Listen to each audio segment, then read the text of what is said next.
So it is 11:39 now, and I started filming a video since 11:15, I think. And all of a sudden, after talking for 20 fucking minutes, my phone just went off for some reason. My phone just went off and I didn't save my video. So whatever precious things I saved for the last 20 minutes, it just perished off.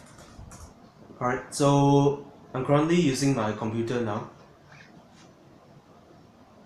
So it keeps me talking, so I don't get bored when I'm talking. My mom recently got an Iriz. The bank loan is still processing. So after I got my mom to buy an Iriz, but before that, there's a long story before she got an Iriz. Why did my mom want to get an Iriz? So in the beginning, she says she wants a Myvi 1.5, the the extreme version that came out in 2012 2011. So okay, we went to see those cars. I mean, I wanted her to get something which is below 20,000. So the extreme Myvi is about 30 something thousand. So for me, in my view, I think that extreme Myvi is still better than Perdua Asia, because basically the Asia is slow as fuck and the looks are not as good as I expect them to be. So after a while, I decided that she should get something which is below 15k, because she is earning around 2,000 per month, and if she tries to get something which is more than 30,000, I bet that would be a burden for her. So imagine those kind of bank loans that you need to recover every month, and imagine the gross income that she is left with. All right. So I told her to get something like a Corolla A101. I also told her to get something like a Waja. She said she don't want all those cars, and she said that she wants a new car.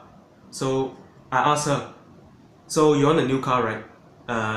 You're expecting an Asia. So she said she wants an Asia, and I told her that an Asia is so underpowered. It is, you cannot rush to work. You get what I mean? When you corner, you can feel a lot of body roll. So it is not a driver car at all. So I told her to get a Saga. So she said okay, so we'll go to the showroom as soon as possible. So I brought her to the showroom, and before going to the showroom, in 2016 itself, I know the base spec Saga has no ABS at all. So the sales agent even asked us to get an Iriz standard CVT, because that car has ESC, TC, hill start assist, as well as ABS. I mean, so this is why my mom is planning to get an Iriz. So after I got her to purchase an Iriz, I saw quite a few comparisons on Facebook. Alright, some people are saying that is a Myvi better than an Iriz, and some people are saying that does the Iriz use up a lot of fuel and stuff like that. So fucking dog. So I read an article like a few days ago, and it says that a new Myvi user used his car for 1 month, and here are his reviews about the car. So owning a car for 1 month, basically it tells you almost everything about it except for some reliability issues. Today what I'm trying to say is that is the Myvi better or is the Iriz better? Now before I start talking, a lot of you will be saying that the Myvi will save more fuel, the Myvi can get you more girls, can get you more pussy, and some people even say that the Myvi parts don't spoil as fast as the Proton. I understand, I mean, like my parents have some Protons before. My dad had two Protons, one Saga. Two Protons, one Saga. I mean, my dad had a Vira. A Vira. I mean, my father had two Viras and one Saga before. I mean, the first generation Saga. And my mom had a Vira Aeroback 1.3, which is the shittiest spec. You don't get your door panels are basically made of some plastic, and yeah, I'll show you a picture in a while.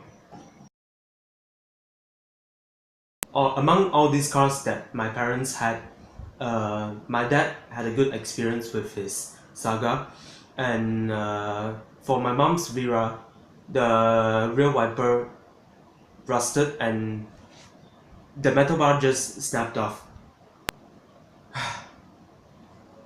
My friend wanted a Vira, alright? He's an old car fanatic.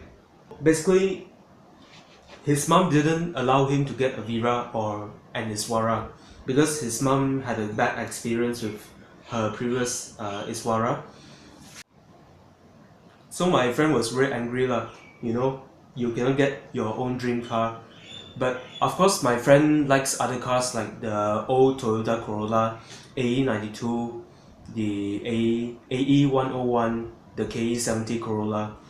So, well, his parents allowed him to get those type of older Corollas. And for me, my personal favorite Corolla is the AE101 with 4AGE black top. Alright, but in Malaysia, many people play with silver tops and they install the black top wiring into the engine. And the horsepower it makes is quite amazing, as you can imagine. You have also seen Takumi using the AE86 with silver top 4AGE engine. And what am I talking about all these cars now? Okay, so the main topic, alright. And then a lot of people say that the Perodua Myvi is reliable, it is fuel efficient, which is not so fuel efficient nowadays with a lot of hybrid cars, plug-in hybrids, and you also have the Perodua Asia, Beza, and the new what do you call that? And the new Myvi 2018, which basically gives you 20 km per liter, and the old Myvi has something like 14 or 15 only, or maybe less.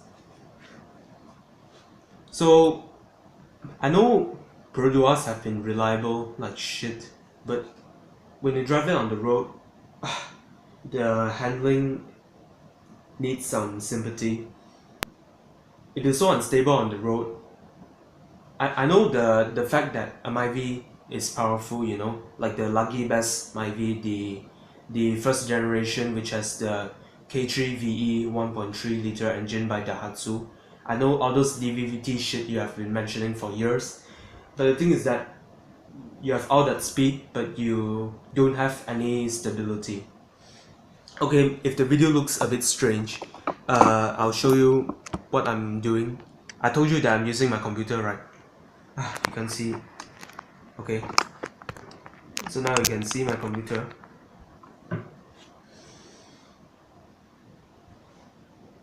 And so now the first problem with the Myvi is that if you notice at your dashboard those two aircon vents, you can see some chrome lining at the side, and those chrome lining has given a lot of users some eye torture because during afternoon, I mean when the sun is so bright, so damn bright, it shines on the chrome lining and it reflects back to the driver's or the passenger's eyes. And you know, imagine you are an Uber driver and your passenger complains about the bright chrome reflection. The thing is that if you look at the Myvi, it looks kind of short now. So basically, a lot of people have praised it for being more stable. As I mentioned in the earlier part of the video, the previous Peroduas have been really unstable cars to drive. So this Myvi is quite stable, but not as stable as the Lotus Proton. So that is a plus, that is a good thing.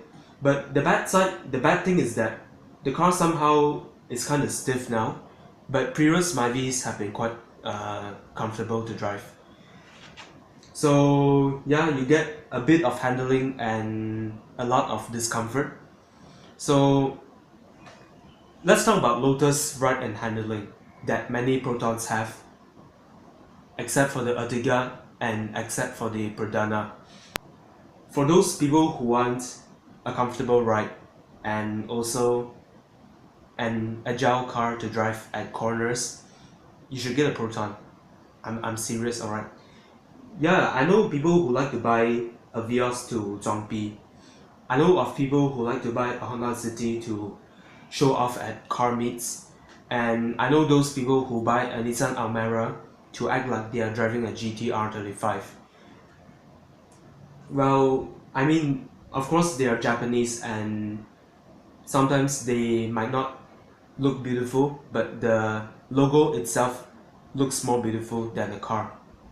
So yeah, you got all those 70 to maybe 90,000 B segment sedans, and some people might even get the Honda Jazz or maybe the Kia Rio, you know, and all of that sudden, some people who upgraded from a Persona to those Japanese or Korean things, alright, they complain that the car is a bit, well, you know, they say, why is it so unstable compared to my old Persona? You know, why is it that I have to drive slower to work because the car is more unstable. It's not as stable as my old Persona, and their boss scold them for getting late to work because they don't dare to drive fast anymore. I mean, it's all your fault lah. You know, you don't seem to appreciate the Lotus ride and handling, and of course, Protons. I want to admit the older Protons are quite unreliable. You know, those interior quality is like shit and stuff like that. So of course you have been working for so many years. You came out of middle school. You have your SPM certificate, so you went to get a job. You get a Proton at first, and then after some time you want to increase your personal status, your personal image. So yeah, you go and get a 80,000 Japanese B segment car, and in the end you realize it's so unstable, but it's too late because you got to continue paying for your loan. You know, you suddenly saw, wow, the new Persona looks great, it has good handling and it's quite comfortable, semi-bucket seats, you know. By the time it's too late, you already got your Japanese car and you haven't finished paying your loan. So continue driving lah, unstable, you know. Then you imagine your headlamp just keeps flickering, you know, it just keeps you know, how should I say it? It just feels like the headlamp looks like a disco light. So this is the case with the LED headlamps of the new Myvi. So a lot of cars have been using LED headlamps, like for example the Honda Civic. I know it looks cool. It looks a bit classy with the LED headlamps. I mean, it makes it look a bit more expensive than it is. But the thing is that the lights keep bouncing around. So if you park in front of a wall and if you on your headlamps, you can see the flickering effect of the headlamps, and I bet many users don't like this thing. So the Iriz has projector headlamps, and so far I've not heard of any headlamp bullshit from the Iriz. So yeah, good job Iriz, you have done something better than Perodua. So while the Iriz now has 3-point engine mounts, so it makes it quieter than the pre-facelift Iriz. The Myvi now has some very miserable NVH levels at the rear seat section. So yeah, you think you are making a comfortable car, Perodua? I don't think so. Yeah, so that's all about it, and I'm still waiting for the loan to be fully processed before we can actually experience the Iriz on the roads. And of course there will be a video about the Iriz on the road. My mom got the standard 1.3 CVT, so I'm hoping to see you guys in the next video about my Iriz. And thanks, bye.